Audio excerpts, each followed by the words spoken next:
Kita buka hati dan budi kita untuk menerima sabda Tuhan. Pembacaan dari Kisah Para Rasul.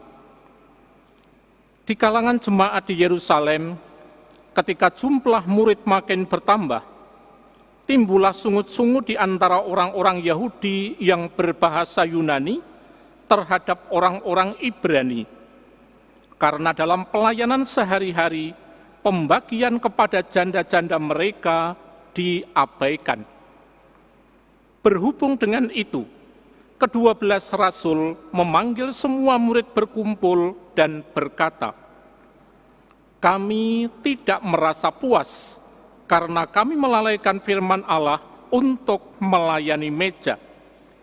Karena itu, saudara-saudara, pilihlah 7 orang dari antaramu yang terkenal baik dan yang penuh roh dan hikmat, supaya kami mengangkat mereka untuk tugas itu, sehingga kami sendiri dapat memusatkan pikiran dalam doa dan pelayanan firman."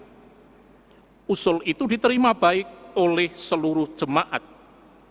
Lalu mereka memilih Stefanus, seorang yang penuh iman dan Roh Kudus, dan Filipus, Prokorus, Nikanor, Timon, Parmenas, dan Nikolaus, seorang penganut agama Yahudi dari Antioquia. Mereka itu dihadapkan kepada para rasul, lalu para rasul pun berdoa dan meletakkan tangan atas mereka. Firman Allah makin tersebar, dan jumlah murid di Yerusalem makin bertambah banyak. Juga sejumlah besar imam menyerahkan diri dan percaya. Demikianlah sabda Tuhan. Syukur kepada Allah.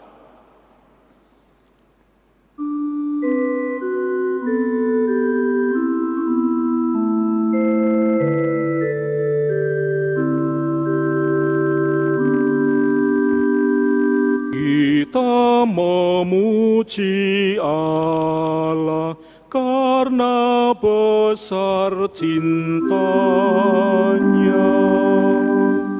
Kita memuji Allah karena besar cintanya. Bersorak-sorailah dalam Tuhan, hai orang-orang benar, sebab memuji-muji Allah itu layak bagi orang jujur. Bersyukurlah kepada Tuhan dengan kecapi, bermazmurlah baginya dengan gambu 10 tali. Kita memuji Allah karena besar cintanya. Sungguh mata Tuhan tertuju kepada mereka yang bertakwa, kepada mereka yang berharap akan kasih setianya. Ia hendak melepaskan jiwa mereka dari maut dan memelihara hidup mereka pada masa kelaparan. Kita memuji Allah karena besar cintanya.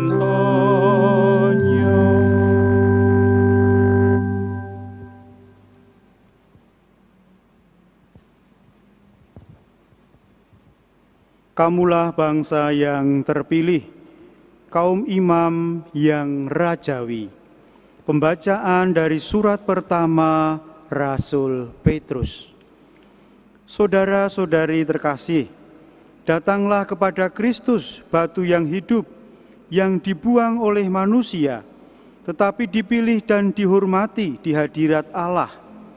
Biarlah kamu pun dipergunakan sebagai batu hidup untuk pembangunan suatu rumah rohani bagi suatu imamat kudus, untuk mempersembahkan persembahan rohani yang berkenan kepada Allah karena Yesus Kristus. Sebab ada tertulis dalam kitab suci, sesungguhnya aku meletakkan di Sion sebuah batu yang terpilih, sebuah batu penjuru yang mahal, dan siapa yang percaya kepadanya tidak akan dipermalukan. Karena itu bagi kamu yang percaya ia mahal, tetapi bagi mereka yang tidak percaya, batu yang telah dibuang oleh tukang-tukang bangunan telah menjadi batu penjuru. Juga telah menjadi batu sentuhan dan suatu batu sandungan. Mereka tersandung padanya karena mereka tidak taat kepada firman Allah. Dan memang sudah ditentukan untuk itu. Tetapi kamulah bangsa yang terpilih, kaum imam yang rajawi, bangsa yang kudus, umat kepunyaan Allah sendiri. Maka kamu harus memaklumkan perbuatan-perbuatan agung Allah. Ia telah memanggil kamu keluar dari kegelapan, masuk ke dalam terangnya yang menakjubkan. Demikianlah sabda Tuhan. Syukur kepada Allah.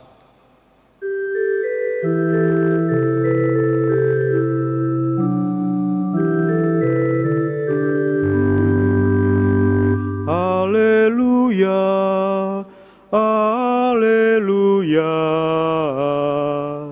haleluya. Haleluya, Haleluya, haleluya.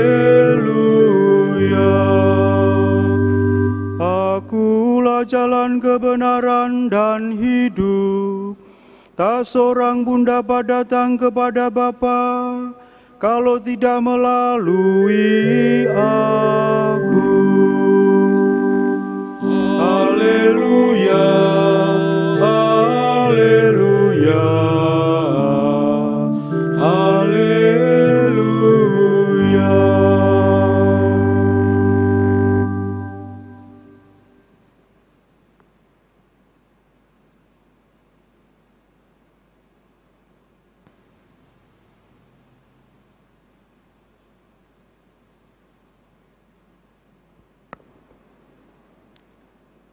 Tuhan bersamamu. dan bersama rohmu. Inilah Injil Yesus Kristus menurut Santo Yohanes. Dimuliakanlah Tuhan. Dalam amanat perpisahannya, Yesus berkata kepada murid-muridnya, "Janganlah gelisah hatimu, percayalah kepada Allah, percayalah juga kepadaku. Di rumah Bapa-Ku banyak tempat tinggal. Jika tidak demikian, tentu aku mengatakannya kepadamu. Sebab aku pergi ke sana untuk menyediakan tempat bagimu. Dan apabila aku telah pergi ke sana dan telah menyediakan tempat bagimu, aku akan datang kembali dan membawa kamu ke tempatku, supaya di tempat aku berada, kamu pun berada. Dan kemana aku pergi, kamu tahu jalan ke sana." Kata Thomas kepadanya, "Tuhan, kami tidak tahu kemana Engkau pergi, jadi bagaimana kami tahu jalan ke sana?" Kata Yesus kepadanya, "Akulah jalan, kebenaran, dan hidup. Tidak seorang pun dapat datang kepada Bapa kalau tidak melalui aku. Sekiranya kamu mengenal aku, pasti kamu juga mengenal Bapa-Ku. Sekarang ini kamu mengenal Dia dan kamu telah melihat Dia." Kata Filipus kepadanya, "Tuhan, tunjukkanlah Bapa kepada kami, dan itu sudah cukup bagi kami." Kata Yesus kepadanya, "Telah sekian lama aku bersama-sama engkau, Filipus, namun engkau tidak mengenal aku. Barang siapa telah melihat aku, ia telah melihat Bapa. Bagaimana engkau berkata, 'Tunjukkanlah Bapa kepada kami'? Tidak percayakah engkau bahwa aku di dalam Bapa dan Bapa di dalam aku? Apa yang aku katakan kepadamu, tidak aku katakan dari diriku sendiri, tetapi Bapa yang diam di dalam aku, dialah yang melakukan pekerjaannya. Percayalah kepadaku bahwa aku di dalam Bapa dan Bapa di dalam aku. Atau setidak-tidaknya, percayalah karena pekerjaan-pekerjaan itu sendiri. Aku berkata kepadamu, sesungguhnya barang siapa percaya kepadaku, ia akan melakukan juga pekerjaan-pekerjaan yang aku lakukan. Bahkan pekerjaan-pekerjaan yang lebih besar daripada itu. Sebab itu, aku pergi kepada Bapa. Demikianlah Injil Tuhan. Terpujilah Kristus.